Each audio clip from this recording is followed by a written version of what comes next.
podcast Cinema Aventura.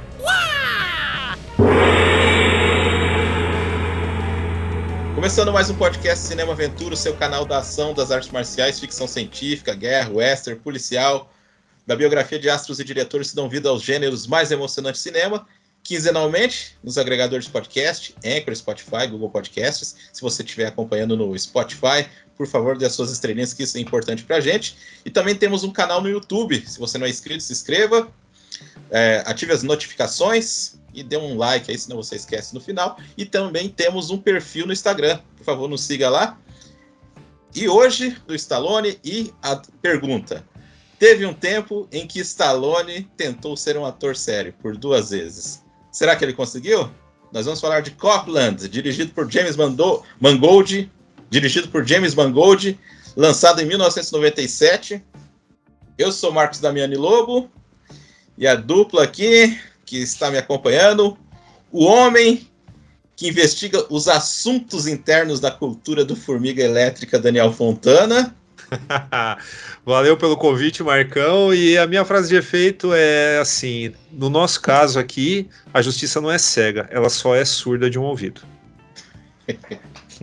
E ele arriscando a própria vida pelo Cine Alerta, o xerife da cultura pop, Alexandre Luiz. Bom, obrigado mais uma vez pelo convite para falar de filme bom aqui.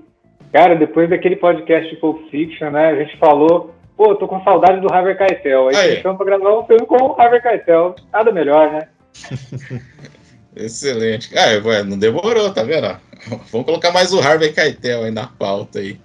Vai dar para começar pelo diretor mesmo, porque afinal de contas é um projeto pessoal do cara, apesar de o pessoal olhar assim, porra, mas tem um monte de gente famosa, então dá para começar com ele, né? Então, o James, que iniciou a carreira escrevendo Oliver e sua turma, né? Nessa época ele estava ali na Disney, peitou a Disney porque ele queria fazer um western, e aí tem todo um rolo que ele foi mandado embora, né?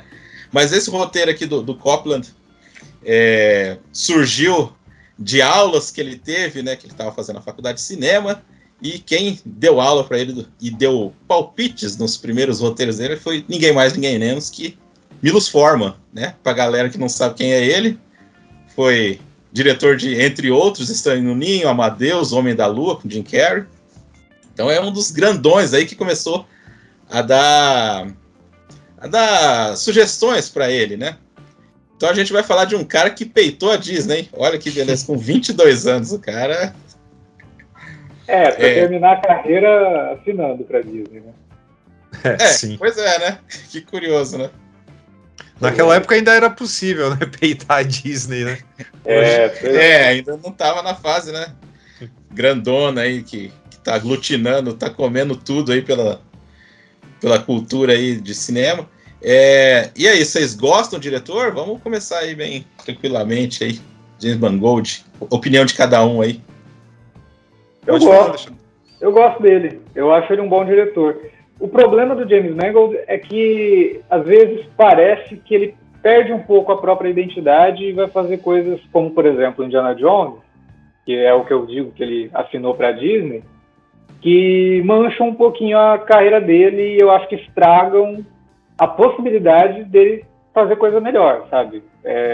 Mas é um diretor que eu gosto. É um diretor que eu acho ele classudo. Acho que ele traz uma cara de cinema, de Hollywood antigo mesmo. Eu acho que o Copland tem muito disso. Copland tem... É um filme contemporâneo, né? Ali a época em que ele foi feito, mas ele tem uma pegada assim, de coisas mais antigas. Inclusive, ele comenta isso no próprio filme, né? Tem umas coisas ali que a hora que a gente for falar do filme, a gente fala sobre isso. Mas eu acho um diretor muito eficiente. Mas, por exemplo, vendo o Indiana Jones, eu fiquei puto com o James Mangold, sabe? Que é um cara que está fazendo ali um filme cuja franquia inteira foi dirigida pelo Spielberg e não consegue criar uma cena que você sai do cinema e você fala, pô, essa vai ser a cena que eu vou me lembrar desse filme daqui 5 anos, 2 minutos que seja, mas você não consegue. É um filme que falta identidade no filme, sabe? Então, por isso que eu falo que ele perde a chance. Ao contrário de Logan, por exemplo, que é um filme que ele imprime a marca dele e você tem vários momentos em Logan que você fala, pô, isso é uma coisa que eu estava esperando ver no filme do Wolverine. Mas é um diretor que tem aí seus altos e baixos. E é um cara que trafega por gêneros também, o que não é fácil, né? É interessante. E faz isso com competência. Eu também gosto do cara, eu não tenho absolutamente nada contra aí nessa filmografia, talvez porque eu ainda não tenha visto aí o último Indiana Jones, né? Não sei, posso mudar de opinião, mas é um cara, assim, competente pra caramba. Eu acho que, de certa maneira, apesar do James Mangold, principalmente aí nesse início de carreira, ele ser responsável pelos seus próprios roteiros, né? A gente vai falar aqui do segundo longa do cara, que é o Copland. É um filme que ele escreveu o roteiro, então é aquele negócio, teoricamente, não é teoricamente, mas eu vou explicar melhor, separar o joio do trigo, mas vamos lá. Quando você tem um cara que escreve seu roteiro, ainda mais baseado em algo que ele viveu, né? E a gente já vai explicar isso, essa questão de cidade povoada por policiais, cidade dormitório, policiais e tal. Apesar de Garrison em Copland ser uma cidade fictícia, ele viveu numa cidade que tinha essas características, não me lembro o nome agora. Então, quando o cara coloca isso, essa parte da sua própria vida, ele sente a necessidade de contar uma história, sabe, com essa carga até um pouco biográfica, já é um diretor diferenciado, tá? Agora, eu acho que dentro do talento dele como realizador, eu já não acho ele tão autoral, eu acho ele mais um diretor mais industrial, tá? Apesar disso, então parece paradoxal o que eu tô falando, mas eu não vejo essa veia autoral mesmo naquilo que ele entrega com esse grau de envolvimento. Ele escreveu o roteiro e tudo mais. Isso não significa que eu não gosto do cara, mas eu coloco ele por toda essa transição de gêneros que o Alexandre já bem citou. Eu comparo ele com alguns caras que são diretores comerciais muito bons, tipo, sei lá, Martin Campbell, Richard Donner e tal. Ford vs Ferrari eu acho um filmaço, cara. Entendeu? Sim. Então isso também, verdade. É isso, o cara fez Johnny Jr., já não gosto tanto, mas entendo que é um filme muito diferente, o cara se arrisca, né? Então é um cara de respeito, de qualquer forma, né? Até, assim, eu acho que talvez uma linha que ligue esses filmes aí, cara, pelo menos a maioria, por exemplo, eu não assisti o Paixão Muda, ou não me lembro de ter assistido. Que também é roteiro dele, né? Exatamente. Que também é roteiro dele. Eu vejo assim que parece que em alguns casos ele sempre trata assim de eu acho que até por isso que ele foi chamado pro Indiana Jones, porque ele sempre trata com personagens que estão um pouco debilitados com uma coisa deles. Por exemplo, até que nem o caso Paixão Muda, ou esse aqui que tem o caso do personagem do Stallone, ou mesmo até o filme seguinte dele, que é o Garota Interrompida, também tem uma personagem principal meio solitária por uma deficiência, ou seja, social dela. Então eu acho que alguns elementos nesse cinema industrial que ele faz, o próprio Logan, né? Pô, e aí você tem um personagem lá importantíssimo, porque o cara tá com Alzheimer, cara. Então eu acho que tem alguma linha ali que talvez esses filmes mais pessoais aí dele, vamos dizer assim, né? Ô Daniel, você já quer entrar um pouquinho nessa história verídica aí do roteiro? Aí eu já emendo aqui também. Então, o Mangold, ele morou numa cidade, eu não sei se ele nasceu e foi criado, tá? Porque eu não pesquisei tudo, não deu tempo de pesquisar tudo, mas a informação que eu já tinha, desde que Copland foi lançado, é que essa comunidade, essa cidade dormitório de policiais, né, que a gente vê no filme, era uma realidade que ele viveu porque ele morou num lugar assim, né? E morar num lugar assim, obviamente que traz uma vivência social muito diferente, porque se só mora policial numa comunidade, é claro que a taxa de criminalidade vai ser muito baixa ali, né? Você vai ter só delitos dos mais corriqueiros, assim, tipo multa por velocidade e por aí vai.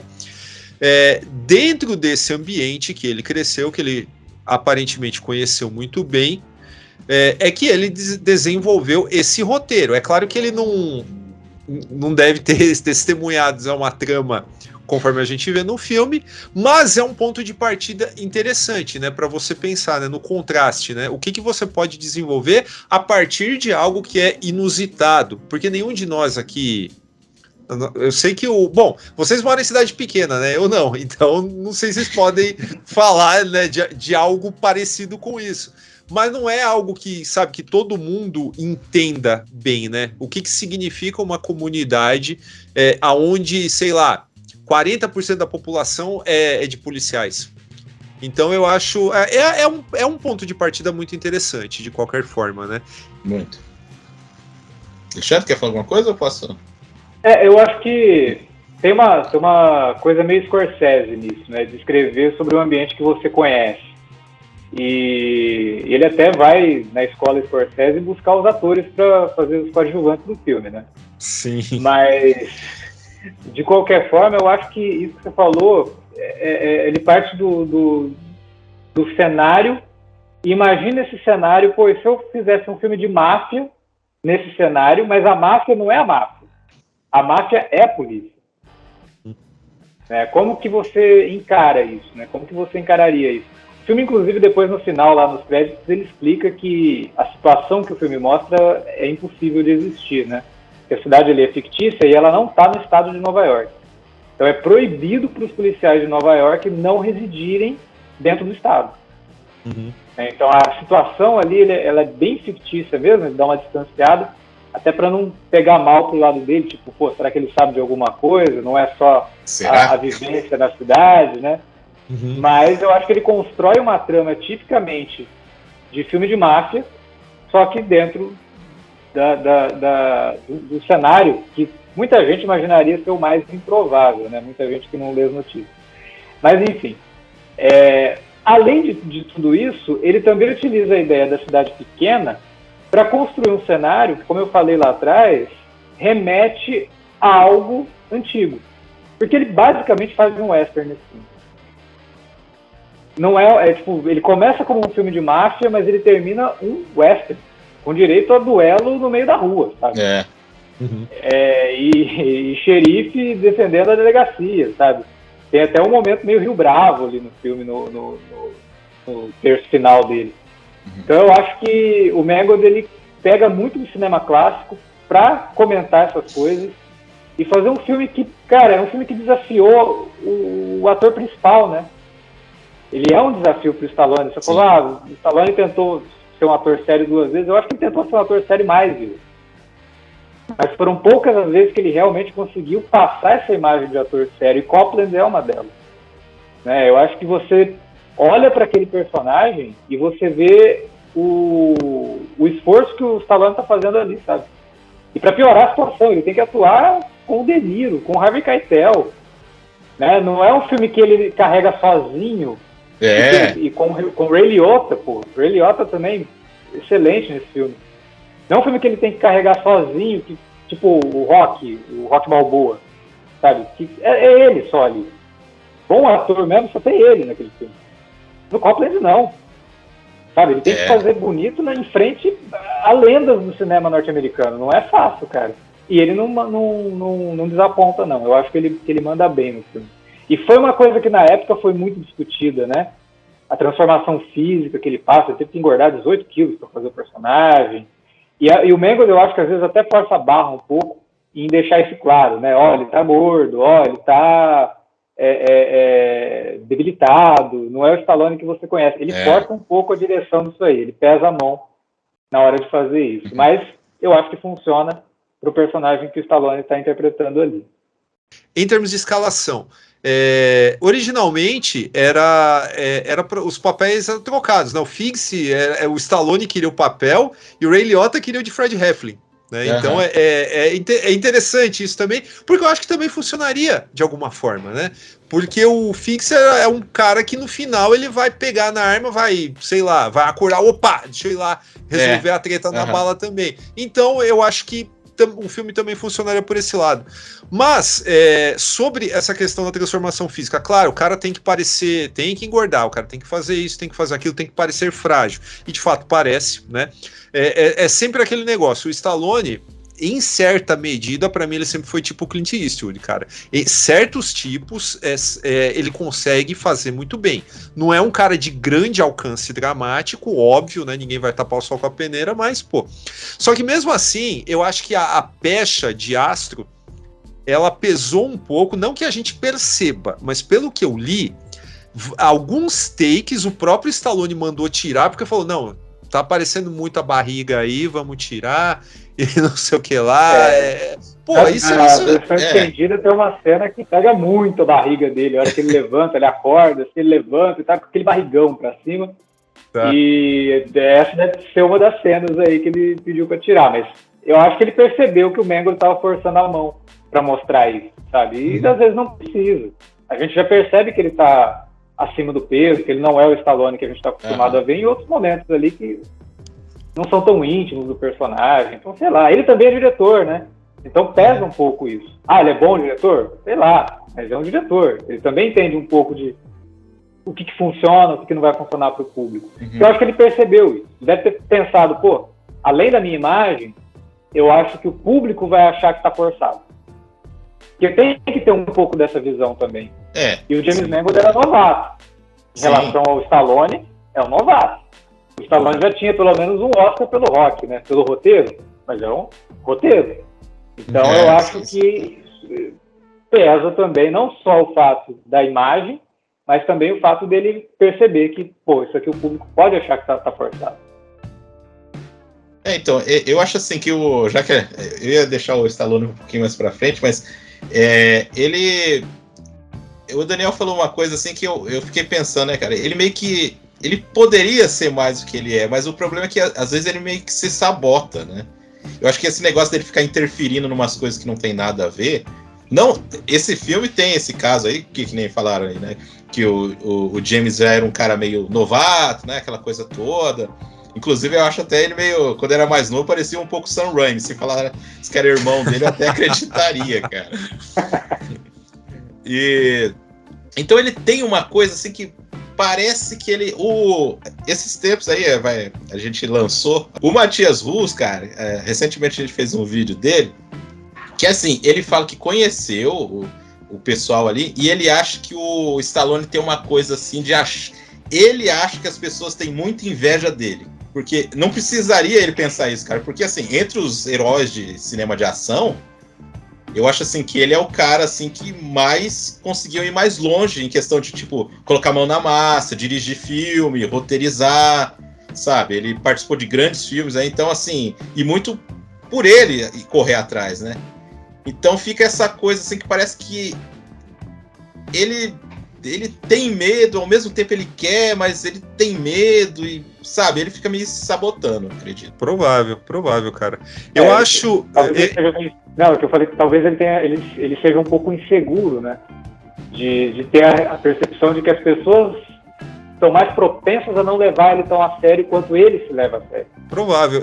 Mas assim, obviamente que em 1997, vamos jogar 96 quando essa produção começa de fato, já é um momento de ocaso, né, para a carreira do Stallone, porque... Ele tinha lançado Daylight, né? Daylight foi um fracasso, né? Sim, e é um bom filme, eu acho que é muito bacana dentro da sua proposta, assim, de fugir, inclusive, daquela hipervalorização da figura Stallone musculosa e tal. Acho que é um filme que, assim, precisaria rever, claro, mas a memória que eu tenho dele é muito boa.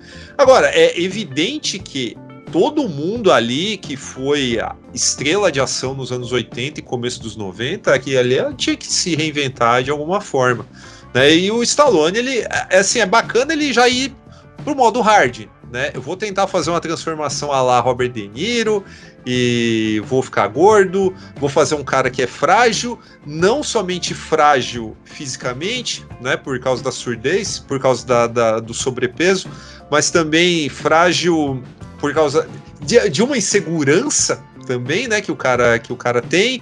O cara é basicamente um fracassado ali dentro da cidade. E assim, eu acho que o roteiro ele já resolve muito bem essa imagem do personagem para nós, né? O roteiro, para mim, ele tem 1000 problemas, a montagem também ela tem 1000 problemas, mas eu acho que a ideia principal de colocar esse personagem ali posicionado com aquele pano de fundo, com aquela bagagem, pô, funciona muito bem, cara. Eu acho que é um filme que ele poderia render muito mais se não tivesse caído nos vícios de cinema dos anos 90 que eu acho que são absolutamente inúteis, cara. Uma montagem nova para esse filme, pô, podia melhorá-lo e muito, eu acho. Daniel, eu acho assim, eu vou pegar uma frase roubada, vou copiar uma frase do Roger Ebert, que ele fala assim que é muito filme para pouco tempo.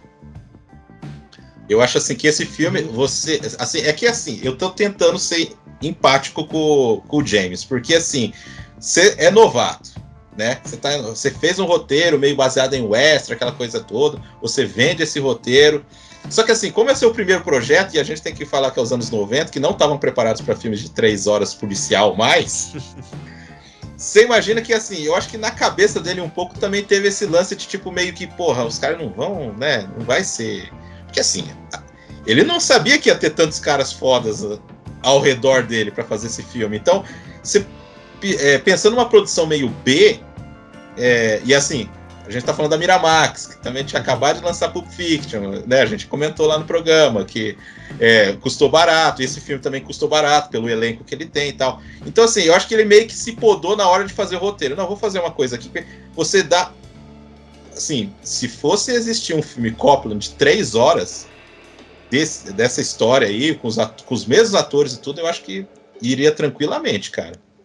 Mas mesmo assim, se a gente já pode entrar de cabeça no filme, tem tramas que elas vão do nada para lugar nenhum, elas não contribuem em nada. É isso que eu falo, são coisas assim que parece que se tivesse um tempo a mais, que nem você falou assim, uma outra montagem, cara, daria um background para vários personagens. Sim. Isso é verdade. Poderia virar uma série também, né? Não, mas assim, eu acho que 3 horas daria para contar a história do Ray Liotta, por exemplo, tem coisas ali que, por exemplo, o Harvey Keitel, você entende, tudo ali você entende, só que assim, falta, que nem você falou, tem umas coisas assim que fica meio vagas, assim, fica meio, né? Mas, por exemplo, você entende que o Ray, que é o personagem do Harvey Keitel, tem uma coisa meio abusiva com a mulher, então eu acho que se ele tivesse mais orçamento, mais grana, ou talvez teria um background maior daquele personagem, entendeu?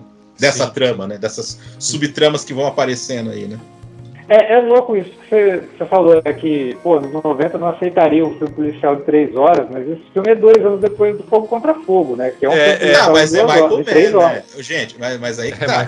Quem fazia era Michael Mann, Scorsese, eles faziam, mas agora o James Mangold, porra, ele não ia. É isso que eu falo. Mas é louco assim, que você percebe que ele tinha ali um elenco e um roteiro, sim, para transformar aquilo num épico policial de 3 horas. Tem personagens que são interpretados por atores assim, que você conhece, mas que não tem nem fala. Tem um policial que aparece, vira e mexe, ele aparece no meio do filme, que é vivido pelo ator que fez o Robocop no Robocop 3. E esse filme até promove o encontro do Robocop T-1000, né? Nesse sentido. Puta, velho. E ele aparece assim de fundo, ele transita. Eu acho que aparece umas 2, 3 cenas, né? Eu acho que é umas 4, 5. Só que ele não tem fala. Aí você fica se perguntando, pô, será que era pra ter fala? E aí foi cortado, sei lá, não perceberam que ia ficar muito longo se desenvolvessem esse personagem, porque é uma cara conhecida, vai, não é...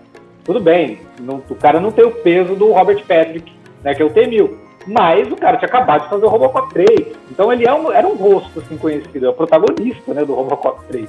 Uhum. Aí você fica olhando pra aquilo e fala, porra, pra que lado que tá indo esse personagem, né? É diferente de você ter a Debbie Harry fazendo a garçonete lá, a dona do bar, que beleza, que é só uma ponta mesmo da vocalista do Blonde, e ok, tá, beleza, que tô fazendo uma... Mas, pô, o outro cara não, né? Um ator que você coloca ali meio que pra nada. E vários outros personagens também. O próprio desenvolvimento da trama, da subtrama dele com a personagem da Annabella Sciorra fica meio perdido, sabe? Porque não tem conclusão, eu acho. Eu acho que assim... Não tem, cara. Pra mim, a pior coisa é esse relacionamento dela com ela e, tipo, não tem uma conclusão, assim. Fica uma coisa meio... Pois é, não tem. E, pô... e nem que o filme consegue passar a ideia de que, beleza, isso é só um dia na vida do cara, então beleza se não tem conclusão, sabe? Mas não, a ideia não é essa, sabe? Ele não passa esse sentimento. Então ele tem esses problemas aí que eu acho que é muito de montagem e menos de roteiro. Eu acho que talvez o roteiro tivesse isso, mas em algum momento isso foi se perdendo porque perceberam que o filme estava enorme, tanto que ele tem uma versão estendida. E na versão estendida tem, inclusive, diferenças de montagem, né? De cenas que acontecem antes, que na versão estendida vão para um outro momento, que muda completamente a atmosfera da cena, sabe? E a versão estendida, eu acho que ela tem um terceiro ato pior. Termina de forma muito abrupta.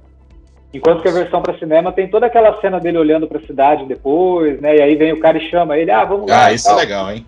Essa cena, por exemplo, que tem na versão para cinema, né, do fecho ali, eu acho que essa cena combina mais com esse lance de que, olha, só mais um dia na vida do cara.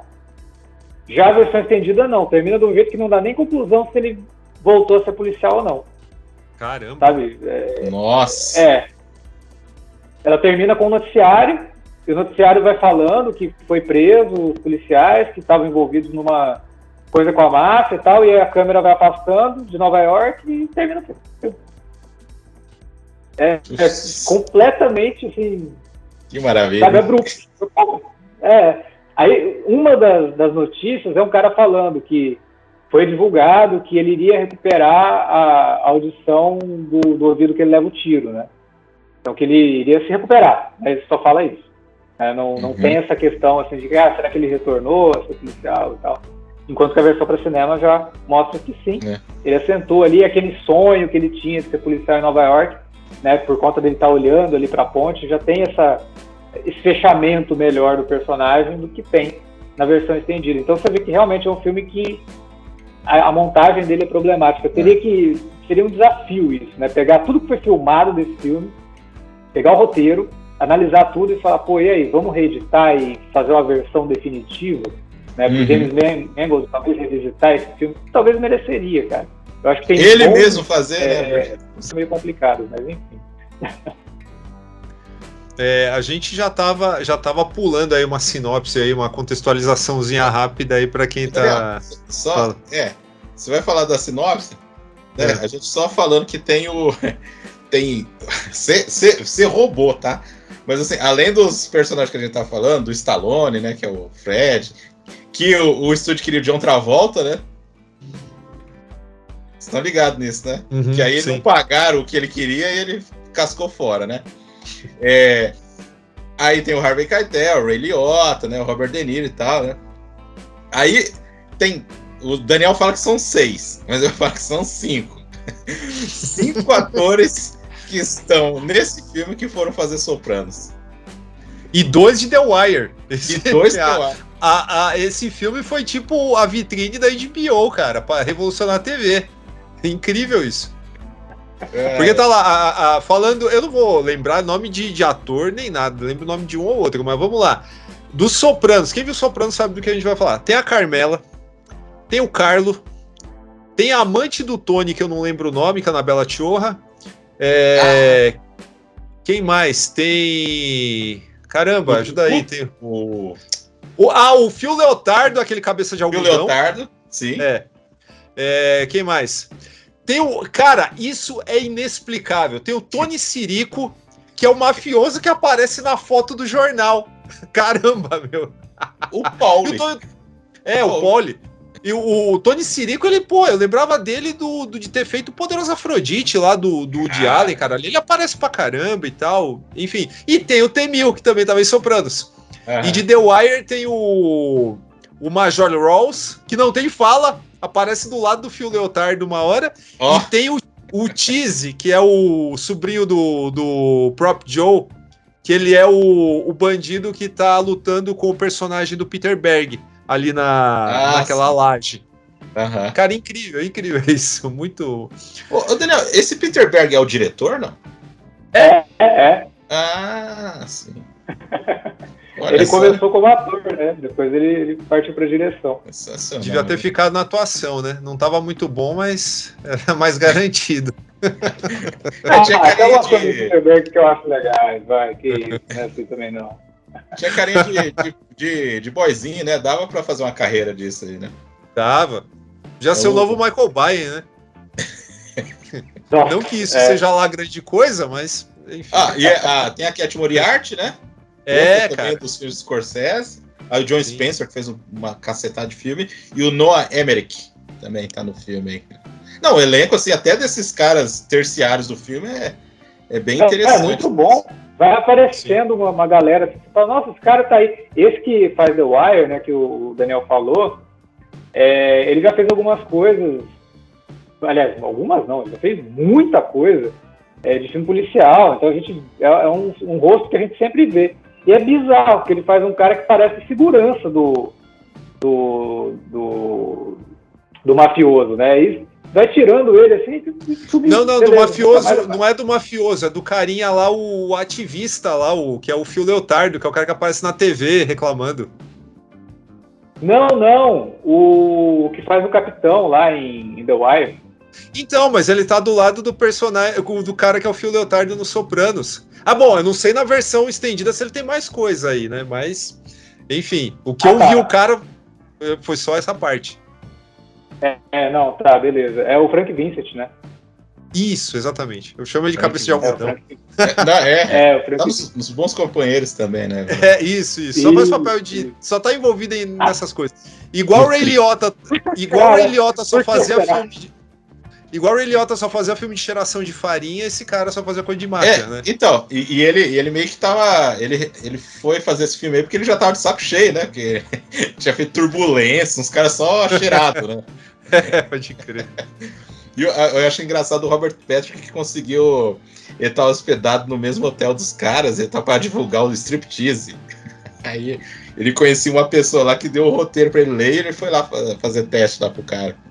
Não, a sinopse gira em torno aí do assassinato por acidente, né, de um jovem policial estrela de Nova York, que por sinal também é da turminha lá de Garrison, que é a cidade dormitório de Nova York, onde o Stallone é xerife, né, que é um cargo, desde o começo a gente sabe que é um cargo que não serve para nada, e o assassinato desses dois rapazes num carro por acidente, é um negócio assim muito azar mesmo que acontece ali no começo,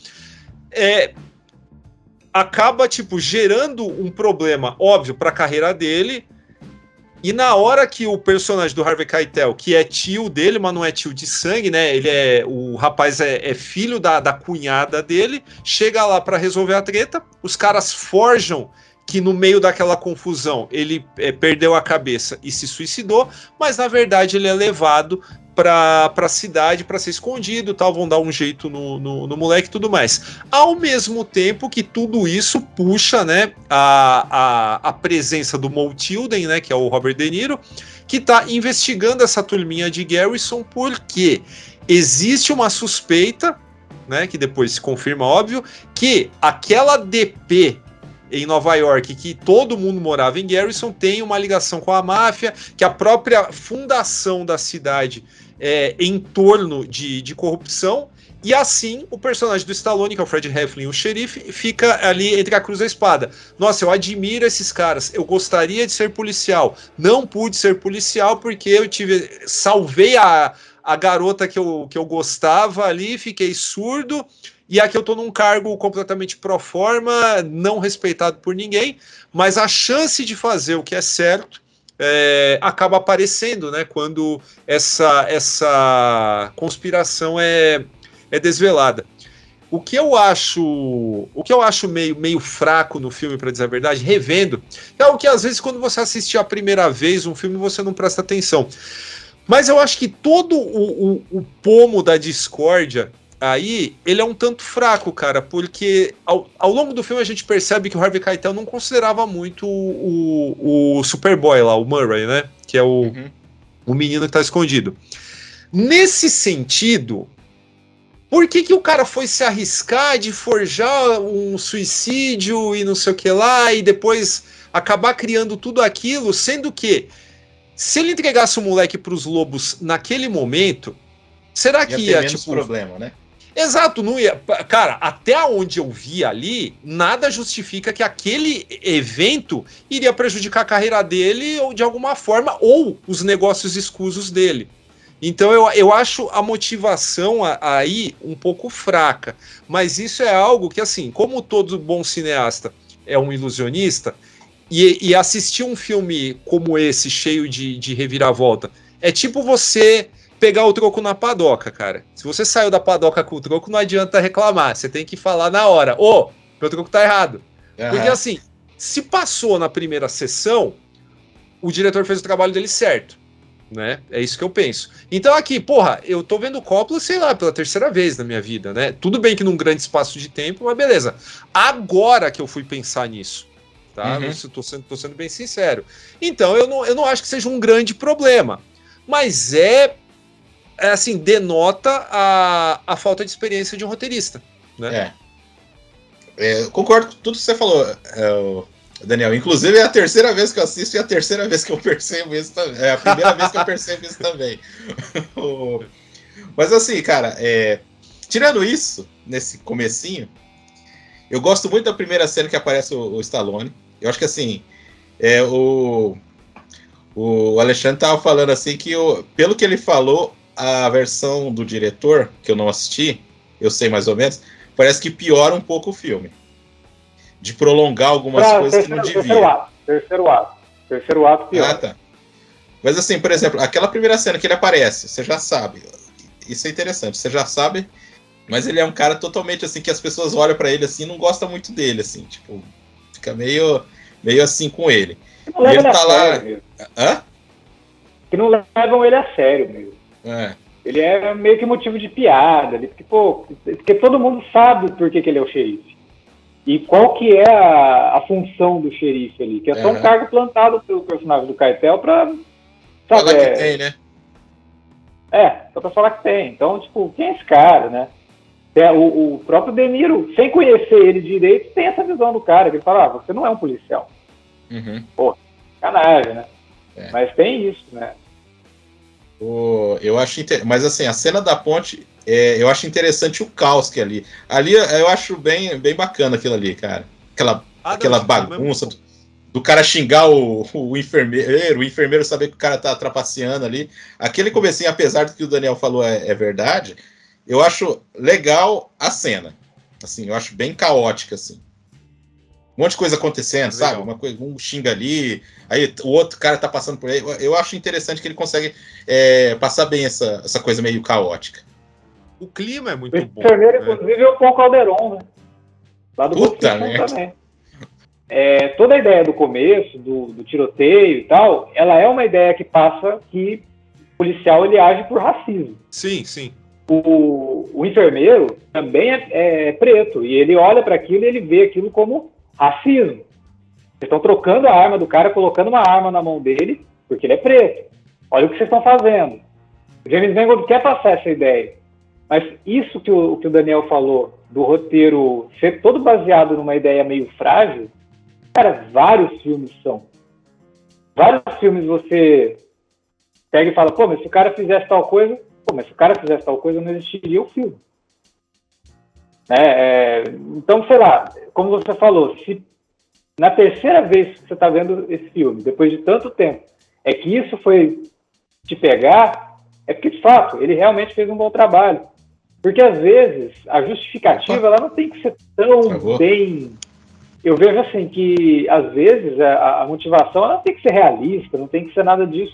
Se o pano de fundo, se as outras tramas, elas conseguem justificar aquilo. E eu acho, de certa forma, que no Copland, aos trancos e barrancos, sendo um pouco maldoso, o filme consegue, sabe? Se você parar um pouco para pensar, por que o Harvey Keitel fez isso? Sei lá, às vezes ele pensou que o garoto pudesse estar com a língua nos dentes caso fosse investigado ali e ele ser implicado na coisa, né? Ele se via como intocável. Na primeira vez que eu vi o filme, quando ele começa a gritar, pô, ele se jogou, ele se matou, eu achei que ele tinha matado o moleque ali. Ninguém estava olhando, ele empurra o cara e fala, ó, ele se matou. Acabava o filme ali, né? Não ia ter trama, não ia ter porque continuar o filme. o Stallone para os caras que estão levando o menino de volta e vê que o cara tá ali dentro. Então, tipo, não teria Garrison na história. Seria uma história completamente diferente. Então, eu acho que é isso. Ele trabalha com algumas ideias ali que talvez ele não consiga amarrar tão bem, mas que funcionam. Numa camada superficial, é um filme que você assiste ali e, pô, passa de boa isso aí. Nas 1h e 44 que ele tem, né, de duração na versão para cinema, e também na 1h e 50 que ele tem na versão estendida. 1h e 56, na verdade. Aí o Stallone tem um acidente lá, cara, e eu acho interessante aquela... Aliás, eu acho uma ótima ideia eles estarem à margem, né? Aí que tá, o filme tem umas ideias bem interessantes, né? Eles estarem bem à margem e, tipo, a cidade mesmo tá, tipo, do outro lado da ponte, cara. Que depois faz rima lá com o final, né? O final dele olhando pra cidade também, como se tivesse... Dessa vez ele meio que, mais um dia, e ele zelando por aquilo lá. Na primeira vez que você vê isso, é uma coisa meio, tipo, o cara ainda olhando, aquele negócio meio, sei lá, muito distante dele, né?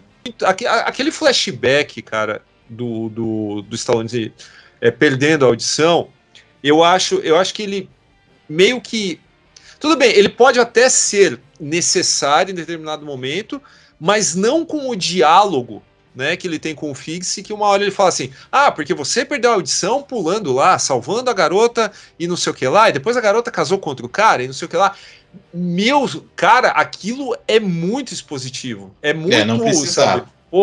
Porque o flashback em si é legal. Exato, e muita coisa poderia ter ficado no ar, sabe, para você juntar aquele negócio. Tem uma boa intenção ali, né? Talvez essa seja a desculpa que a gente aceite. Tinha uma boa intenção ali, ele queria falar de coisas importantes, mas talvez se perca um pouco pelo caminho, porque é muita coisa, né? Como você citou o Ebert, é muito filme para pouco tempo, é muita coisa para ser discutido. E às vezes seria melhor ele reduzir um pouco essa ambição dele desse filme. Mas também, pô, tem que pensar na ideia do cara como... E se eu não fizer mais nada? Eu tô tendo a chance de fazer esse épico drama policial com um tom de western, mas e se depois eu não conseguir mais nada? Né? Porque o western por western, eu prefiro o 301 dele lá. Eu acho legal pra caramba, eu acho um bom filme. Um filme muito mais maduro. Mas ele não sabia que ele ia fazer aquilo, né? Então, sei lá, vou colocar as ideias que eu tenho nesse aqui, boa. Se der certo, deu. Se não der, paciência, né? Tem que pensar um pouco nesse lado criativo também, né? De um cara que não tinha garantia de que ele ia continuar dirigindo filmes aí. Então, dentro daquilo que ele tinha em mãos, eu acho que ele quis fazer um filme realmente pessoal e ter um elenco ali com atores que ele provavelmente admirava pra caramba, ajuda mais ainda o cara, tipo, porra, eu tenho esse elenco pra sustentar essa história, então vou jogar tudo isso. Mas eu acho que as atuações e, no geral, cara, eu acho que é um filme que ainda merece ser lembrado, sabe? É um filme que merece ser revisitado, inclusive, ou visitado por quem nunca viu. Eu acho que ele mostra um bom cinema dos anos 90, ele mostra, como vocês já falaram, alguns vícios ruins dos anos 90, mas ele também mostra como que nos anos 90 a gente tinha essa possibilidade de ver um filme como esse no cinema, que reunia Harvey Keitel, Robert De Niro, Sylvester Stallone, num filme original, num roteiro original, que não é baseado em nada, sabe? E a gente tá meio carente disso hoje em dia. É um filme que não é voltado só pra molecada, é um filme que é voltado para um público mais maduro. É um filme sério, mas que ao mesmo tempo te diverte também. Então, e eu acho que é nisso que o Mangold se sai bem nesse filme. Mostrar que ele conseguiria fazer um filme sério, mas que também serve muito como entretenimento, cara. O terço final do filme ali é um bom entretenimento, sabe? É um bom filme de ação que você tá vendo ali. Não deixa você esquecer disso no fim do filme. Então, ele tem os méritos dele, sim. Uhum. Eu acho que assim seria muito fácil também o cara, como a gente estava falando sobre esses planos aí na barriga para mostrar que o cara é fracassado, fora de forma e tudo mais, eu acho que o filme, de uma forma ou de outra, ele evitou isso, porque até a habilidade do cara como atirador, né, a pontaria dele, ela não surge no filme como Deus Ex Machina. Ela surge num momento assim que você fala, caralho, pô, o cara não é um fracassado completo. Sim. Ele é naquele bom em teste lá, né? Isso. Não, na hora que ele tá no parque de diversão. Exato. Até o Pneu fica impressionado, né? Porque você não vê o cara atirar, né? Você não viu o cara atirar. E ele erra o primeiro. Isso. Aí o Pneu fica assim, agora você tem 5 tiros, você tem que acertar todos, né? Aí ele dá o tiro, o Pneu olha assim, caramba. E isso que é bacana, porque o cara ele pode ser loser em tudo, mas em alguma coisa ele tem que ser bom, senão ele vira um personagem horrível. Então isso para nós que não tínhamos tido acesso a isso, porque o cara não atira no dia a dia, é bacana, é uma sacada bacana para justificar o que você vai ver depois, uma preparação muito interessante, né? Falando nesse terço final, o Alexandre falou do Rio Bravo, cara, assim, Rio Bravo era o que eu gostaria de ter visto no filme, né? Porque na verdade não acontece, né? Ele saiu da delegacia, tomou 3 sopapos, um tiro do lado do ouvido bom, e os caras foram lá levar o moleque, né? E no geral, eu gosto dessa sequência e tudo mais, mas eu acho ela um pouco, geograficamente, ela mal resolvida. Porque, pô, os caras foram de carro, pegar o moleque pra levar de carro, mas o cara andando, cambaleando, ele chegou rapidinho lá, que o moleque nem saiu do carro ainda. Ó, peraí, sendo justo, o moleque já tinha saído do carro, ele já tava lá dentro com o Harvey Keitel. E outros, você não assistiu Curtindo a Vida Doidado também? Andar a pé e chegar em casa. Ele foi correndo pelo quintal das casas, entendeu? Aí ele conseguiu chegar lá a tempo. Porque o filme não estabelece essa ligação, né? Essa distância. Exato. Então você meio que, beleza, vou encarar que é tudo perto, a cidade é pequena, e ele chegou ali rapidinho, mas é esquisito. Talvez seja bem pequena, né? E ele tá andando no meio da rua, né? A sorte que era bem de manhãzinha, não tinha trânsito. Mas pô, trânsito lá, pô, você tá de sacanagem também, né? Só o carinha pegando o jornal de manhã de pijama e fica ali olhando ainda, né? Tem um cara cheio de sangue, com um trabuco na mão e fica ali olhando. Aquele cara era policial e ele tava de folga, Daniel. Provavelmente. Chega. Eu acho o personagem do Stallone, eu acho que talvez é o único mais bem estabelecido deles, assim, cara. A cena lá, isso eu acho que estraga um pouco que eu vi depois, a Director's Cut, mas aquela cena lá com o Harvey Keitel dando um esculacho dele ali no pub ali, que eles vão ali no bar ali, cara. Cara, ali o Stallone tá incrível, cara. Ele quase não fala nada. Ele só tá ouvindo o esporro ali do cara ali, mas eu acho que é. Puta merda, cara. E o legal é ele ouvir esporro também da mina que ele gosta. Fala assim, sim. Caralho, o cara tá certo, deixa ele lá. Que porra é essa de corregedoria? Porque ela é esposa de um policial, né, cara? Então, apesar, né, de viver na merda, de ser maltratada e o cara ser traída, entendeu? É uma pessoa que tá ali vivendo aquela realidade e abraçou aquela realidade e internalizou, né, pra ela. Essa cena que ele toma o esporro do Harvey Keitel, inclusive, é a cena que ela é deslocada na versão do diretor, né? Ela é jogada lá pro final. Ele vai falar com o Harvey Keitel depois que ele pegou o menino. Ele coloca o menino na cadeia, aí ele vai lá, sai da prisão, sai da delegacia e vai falar com o Harvey Keitel. Deixa a delegacia sozinha, inclusive, é meio esquisito. Mas ele sai da delegacia e vai lá falar. E depois ele volta, pega a arma e fica lá esperando pra ver o que acontece, né? Então eu acho que na versão mais curta é mais bem resolvido isso aí, cara. Eu acho melhor também, por isso que eu falei, aí é um dos momentos e era uma cena que, assim, pedia, se fosse outra situação, né, uma frase de efeito, né, e não tem, né.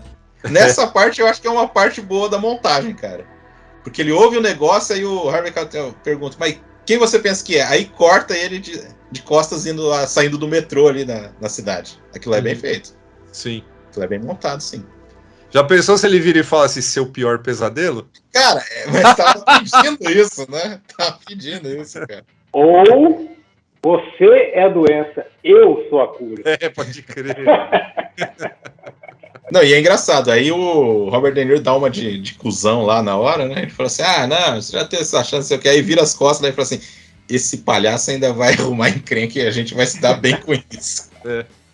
Não, e o bacana é que, assim, a marca do grande ator, né? Tudo bem que a gente pode, sei lá, estabelecer aqui que Copland não é um grande filme, é um filme muito interessante, é um filme que merece ser visto, mas não é um grande filme. Só que mesmo assim, quando você coloca um gênio, né, num projeto como esse, o cara vai achar alguma forma de se destacar, mesmo que o personagem dele, sabe, esteja mal colocado, mal escrito e o caralho. Essa parte aí do De Niro com o sanduíche, cara, pois eu acho do caralho, cara, do caralho. E foi um negócio assim, um sanduíche que ele pegou ali de alguém que tava almoçando para improvisar na hora. E é justamente o que dá também uma dimensão. Embora o personagem não seja bem resolvido, mas ele tem traços bacanas. Um deles é esse. Sabe, o cara tá... tô querendo pegar aquele cara, beleza. Mas ele não é o clichê do cara bonzinho, o senhor by the book e tudo mais. Não, cara, foda-se, some daqui, já fudeu tudo, e não sei o que lá, sabe? Não, na hora lá que os caras falam assim, o cara liga lá pra falar, já tá encerrado o negócio, né? Ele manda os caras dizer, vai, sai vai almoçar, não sei o que e tal, cata as coisas, joga no lixo, assim, fala, foda-se essa merda aqui também. É legal que o cara tá comendo, né? Ele fala, vai almoçar, aí o cara mostra esse sanduíche, vai almoçar, fora daqui, só. Cara, realmente é uma presença foda mesmo, cara. Sim, mas nesse sentido eu acho que o Keitel vai pelo mesmo caminho, né? Ele manda muito bem nesse personagem. Sim. E tem uma brincadeira, será que foi uma referência ali a Mean Streets, né? Porque ele fala que antigamente ele costumava andar com o De Niro, né? A gente foi colega lá há muito tempo e tal. Cara, deve ter uma coisa assim, hein? É uma brincadeirinha ali com o Mean Streets, né? Sim. Tirando a parte geográfica, o tiroteio final eu acho legal, cara. Aliás, você estava falando do Rio Bravo, mas me lembra também Mataram Morrer, né? Sim. Um pouco, sim. Que o cara fica ali... O detetive do xerife que tem que ficar, né? Que tem que decidir ficar ali e tal. E os outros, eu queria ficar com você, mas minha mulher tá me chamando e tal. Vai que eu sou baleado, ela vai me dar uma bronca e tal, né? Assim, né? Não, é inegável que ali no final do filme ele realmente fez um western. E aí no começo do filme, o Ray Liotta fala, né? Ele tá conversando lá com a colega dele que é do Esquadrão Antibombas, lá de Nova York e tal, e ela tá contando um caso lá envolvendo um iraniano, né? Aliás, um armênio. Ela fala armênio, aí ele pega e fala iraniano, ela, não, armênio. Ela, mas também são todos selvagens, não sei o quê, né? E aí ele fala, não, mas nós todos somos selvagens. A gente só tá disfarçado aqui na máscara da tecnologia, da civilização, mas no fundo a gente é tudo selvagem mesmo, né? E aí que lá no final eu acho que o filme reconecta com isso, com a ideia de transformar tudo numa decisão de tiroteio no meio da rua, sabe? Do jeito menos civilizado possível. Né? No fundo, eu acho que a ideia toda do filme, no fundo, a América ali do Copland, a América que o James Mangold quer mostrar, ainda está vivendo no Velho Oeste, cara. Sabe? Que não é muito diferente de coisas que o Scorsese faz. Sim. O Scorsese resgata isso também. Mas, sei lá, eu acho que essa mensagem ela trafega bem do filme e eu acho que ele consegue encerrar bem nesse sentido aí. Eu acho legal também o personagem do Ray Liotta, que é outro que se o filme tivesse 3 horas, eu acho que ia ter mais espaço e mais... contar mais o passado dele, né? Pois é. Qual é essa ligação dele com o personagem do Stallone, né? Dessa amizade que existe entre os dois? De onde veio isso, né? E é legal. Ele não é bonzinho, né? Apesar dele defender o Stallone ou qualquer coisa assim, ser amigo do cara, mas assim, ele também fez um golpe lá que deu errado, que aí a namorada dele se ferrou por causa disso, né? Mas assim, também tem esse negócio de... Todos são selvagens, né? Que nem você falou aí. E até tem a frase, assim, a gente comentou do racismo aí, intrínseco aí ao policial e tal. Tem uma frase, o Robert Patrick que fala, né? Você que pega as putinhas porto-riquenhas também, né? Tem isso também. Nossa, o Robert Patrick tá um filho da puta aí também. Total. Não, tá. Tem momento ali que você acha que ele vai colocar um capuz da Ku Klux Klan, né? E no Peacemaker ele era, né? Da Ku Klux Klan. Ele tem cara de redneck, não tem jeito, né? Cara do céu. Que figura, viu? O final do filme, eu vou falar que assim, depois de toda essa construção, depois de tudo que a gente vê ao longo dessa 1h40 e pouco aí, eu gosto do final porque não houve nenhuma fórmula mágica para, sei lá, para melhorar a vida do protagonista, nem nada. Nem sequer a mina que ele gostava ficou com ele, mesmo com o caminho livre, né? E isso é bacana, sabe? Quando o filme não força um negócio... Final feliz. Um final super feliz, né? Porra. Não, final não de dá. novela, pro filme não dava, né? É. Não, Terminar com ele casando com a menina depois. Cara, mas eu também gosto bastante, cara. E ele olhando assim, tipo, mais um dia na vizinhança aí, como se ele estivesse zelando ali, enfim, tocando pra frente ali. Acho O cara, assim, é a história do homem comum que no final o que importa é fazer a coisa certa, né? De um jeito ou de outro é isso. Então, se não tem loucura de Superman salvando o mundo e sendo recompensado com a chave da cidade no final, cara, pô, já é uma boa realização, cara. Já é pelo menos um ponto positivo, né? Uhum. Não, e tem uma frase final que eu acho legal nesse filme aí. Na hora que o Harvey Keitel tá morrendo, aí ele fala um negócio, você não ouve também, aí o Stallone só fala assim, eu não estou ouvindo, Ray. Essa é legal. Simbolicamente é muito bom. É bom e mostra também um design de som muito legal nesse filme, né? Uhum. Quando ele perde a audição por causa do tiro, o espectador também sente isso, né? Pô, é muito legal. E não fica aquele tiroteio glamuroso, tipo, né, os tiros, você não ouve quase nada, né? É uma baita ideia ali, muito bem executada. Muito bem executada. E falando em design de som, eu gosto da trilha também. A trilha eu acho Howard Shore, né? Howard Shore, né? Ainda tem 2 músicas dos meus discos preferidos da vida do Bruce Springsteen. Puta merda, tem mesmo, cara. Porque assim, o filme fez, assim, ele não é que ele estourou de bilheteria, mas ele conseguiu se pagar, ele teve, tipo, o triplo, quase, 4 vezes o filme. O filme custou 15 milhões, então foi uma produção barata. E, assim, não foi um fracasso, só que, assim, aí que é aquele negócio que a gente falou do Stallone, né? O Stallone, eu acho que devia insistir um pouquinho mais nesse tipo de produção, cara. Eu acho que ele teria conseguido o que ele sempre quis. É bizarro, que eu acho que muita gente achou que seria isso. Sabe? Tipo, agora ele fez esse filme, o filme foi bem de bilheteria, o filme foi bem de crítica, despertou a curiosidade. Todo mundo elogiou ele. Todo mundo elogiou o cara, aí você pensa, agora ele vai, sabe, se apegar a papéis que desafiem ele. Não. Faz o menor sentido isso, sabe? Não, e aí ele meio que pegou uma fase que quase que os piores filmes dele, né? Pois é. Do carro de Fórmula 1 na rua. Tá? O Alta Velocidade. Esse filme aí, cara, eu colocava direto na locadora, sempre alugava, viu? Você colocava umas cenas de corrida, assim, os caras explodindo, assim, você falava, olha que legal, pode levar que é bom.